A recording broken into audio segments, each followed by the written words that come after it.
I think that we all forget to take care of ourselves when we're under a lot of stress. We forget to take care of ourselves when we have a health condition. And I can tell you right now, things are definitely changing for me. And one thing that some of you guys know is that I have a health condition. I have hyperthyroid Graves' disease, and I have an autoimmune disorder. I forget to take care of myself. When I'm under a lot of stress and I'm trying to meet a goal, I forget to take care of myself. So let's get into it. All right, take 500 of this video because I started to go into all the details and some of you guys don't need the details. However, if you've been with me long enough, you know that I went through a thyroid ablation. I took radioactive iodine treatment to shrink my overactive hyperthyroid gland that was very noticeable and large, and at one point in time was the size of a grapefruit. And even though before we went in to do the radioactive iodine treatment, it was a 10 by 10. It has gotten much smaller since then, and some of you guys who have been with me a long time may have noticed it. However, I thought that we were on the right track. I was like, you know what? Things seem to be going better. My neck is smaller and I'm not having as many symptoms. And then a couple of weeks ago, I noticed a very big shift. And I think some of it was related to stress. But I went and did labs and I saw my endocrinologist about a week ago. And honestly, I was a little bit surprised because I thought that we were going in the direction of not having to take the thyroid medication for the hyperthyroid Graves' disease, which is methimazole. And I got really excited. I said, you know what? This is starting to work out. Everything is going smooth. And then he said, Amanda, have you noticed some changes lately in your overall health? Have you noticed like you're sleeping less and that you're starting to feel kind of the hyperthyroid symptoms, which could be sweating, shakiness, hungry, overly hungry, and many, many more. And I said, you know, I've been under a lot of stress and I haven't really been taking care of myself all that much.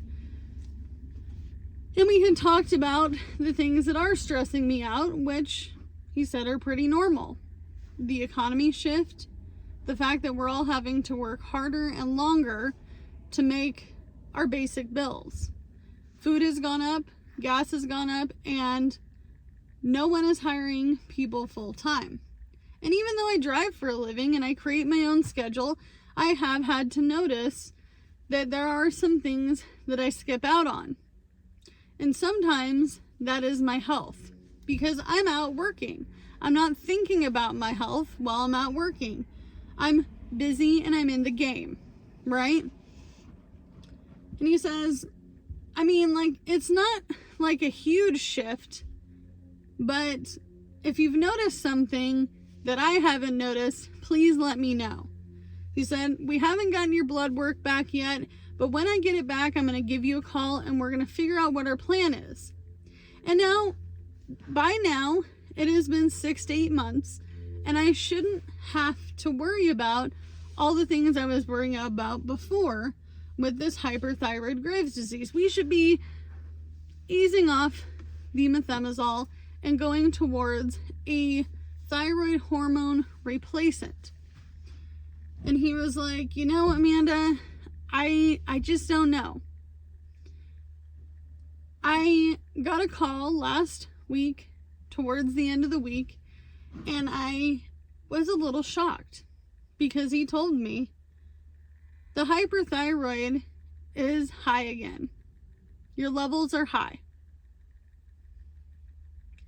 your levels are high again, and I could go into a lot of details of all the things he said, but some of you guys won't even know what I'm talking about. But if you have hypo, I have the opposite of what you have. So if you are cold and you're tired all the time, I have the opposite of that. And I thought, it's just stress. It's just stress that's making me not want to sleep longer, or I've got the go, so I'm hungry a little bit more than I normally would be. I'm thirsty. I'm working more. I'm in and out of the car all day, walking up, to apartments, 3rd floor. And I thought to myself, I'm just getting extra thirsty because I'm doing all this extra work. No.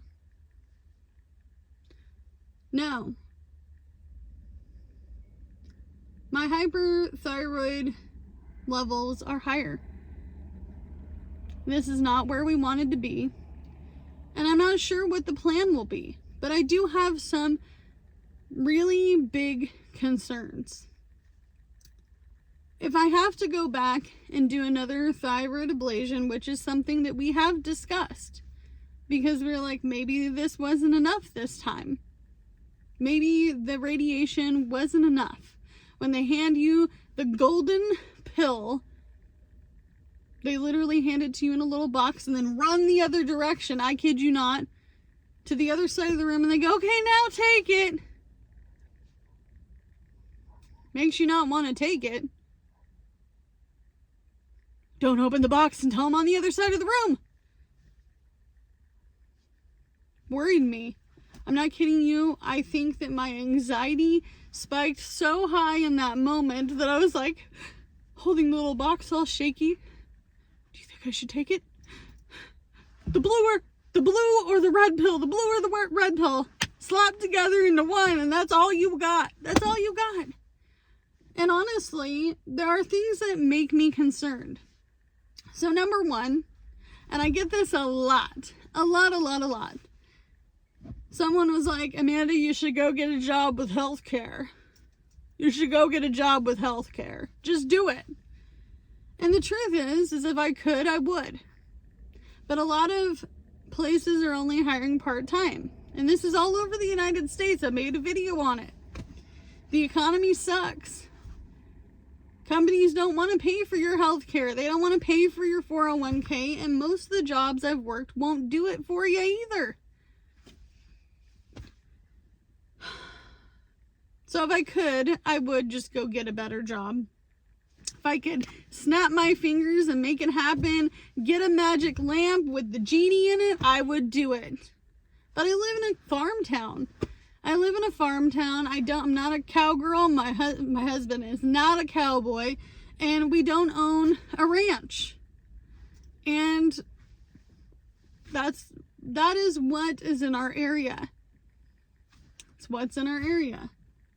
And some of you guys get confused because you know where my P.O. box is, and you think I live in that general area. I actually live about an hour and a half from my P.O. box. So no, I don't live in that area for safety reasons. However, I do get concerned because this year I'm still waiting on an approval whether I made just under or over the limitation to have state health insurance. And I really am still in a low income level. I'm not middle class. And I'm just making just enough to not be on food stamps. I don't get Section 8. We don't have that here like you think. It's a lottery system. Never been on housing, always paid market rent. And I live in a mobile home park that is much cheaper than anywhere else in this general area, or maybe even in most of the state. However, I now have to pay for water, sewage, and garbage, which may seem like not that much, but when you are on a low income, every single dollar counts. I've also had to work longer to be able to afford to pay for food on a weekly basis, even though I go to a food pantry twice a month where they give away food to the entirety of the community. I'm still having to supplement that income by working longer and harder. And in working longer and harder, I wasn't noticing these hyperthyroid symptoms where my health was starting to decline again. And even though I am really super hopeful that we will make a plan, I'm worried about, am I going to have health insurance? If the economy is to decline, because I lived here back in 2008, I became an adult in 2006, 2007. I was a young adult. A lot of the specialty doctors will leave. They will leave and go to a more plentiful area. I already have to travel to see this endocrinologist. And I guess my biggest concern is if we close down, or if the area closes down this particular specialty office, or it gets so slow that everybody starts running the other way, where am I going to get this health care? Because our hospitals don't have an endocrinology in any of the hospitals. So that's another thing that concerns me. What is going to happen if I go into a pre-thyroid storm? And I've already done it once. And I was lucky to walk out of that hospital with my life. Because most people don't survive a thyroid storm. And I guess my biggest concern is what is to happen if something like that does happen. If we can't get this under control and I'm in a situation. This is one of the biggest reasons why I have considered moving. And if I had the ability and the money to do it, I probably would. In pronto. I probably would.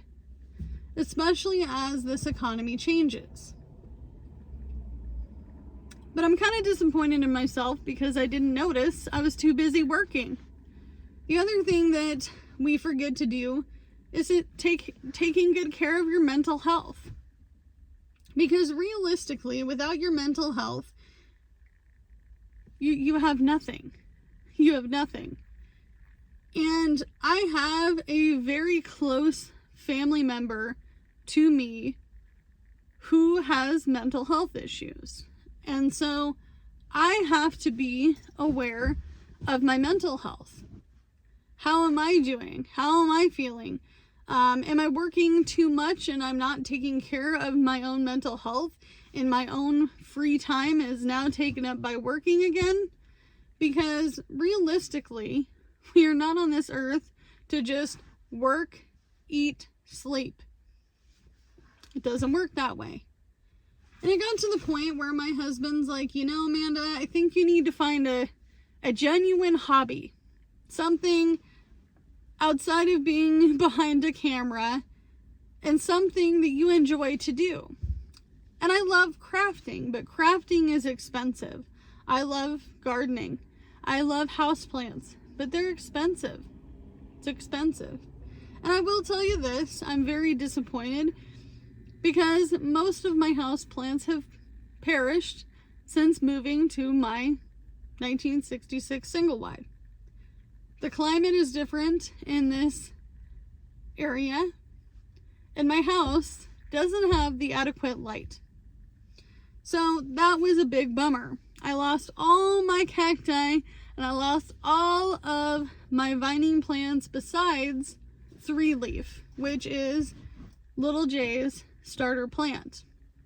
And most of you guys know the story, but it started with literally 3 leaves and it's a pothos. And I said, son, it doesn't have a little notch that a root can start from. And he said, I'm gonna put it in this pot and it is gonna hang here. And if it grows, it grows. And if it doesn't, it won't. It is my biggest plant, my biggest, longest plant. And it goes all over my living room, all over my living room ceiling. And it is beautiful. but it took 6 months to really flourish. And I'm very grateful to still have it because, like I said, most of my plants have perished. The other thing that I'm thinking about is I do really love audiobooks, and my aunt has provided me with lots of credits. And I do listen to audiobooks quite a bit in this car. And to be honest with you, I haven't started Verity yet, but I thought about starting it this week. And it gives me something to look forward to. But I wouldn't consider audiobooks quite the hobby that my husband is talking about.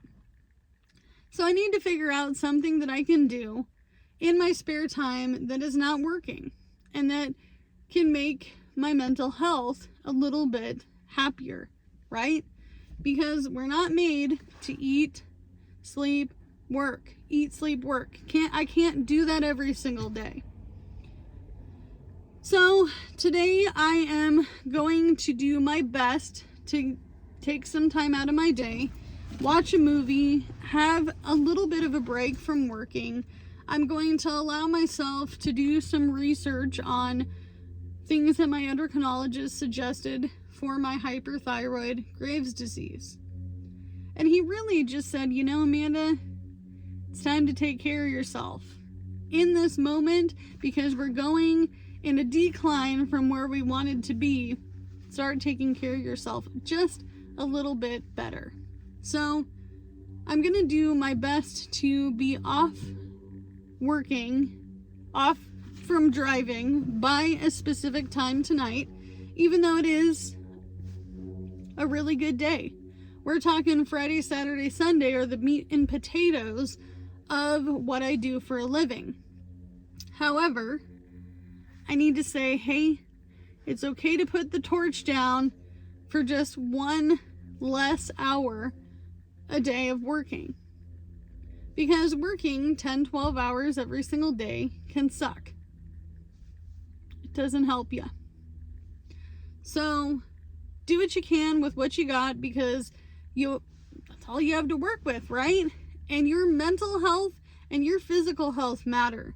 And I haven't heard back from either of these night jobs to continue on to pay off my debt, but it's on my back burner for today, and I need to worry about myself first. Bye, guys.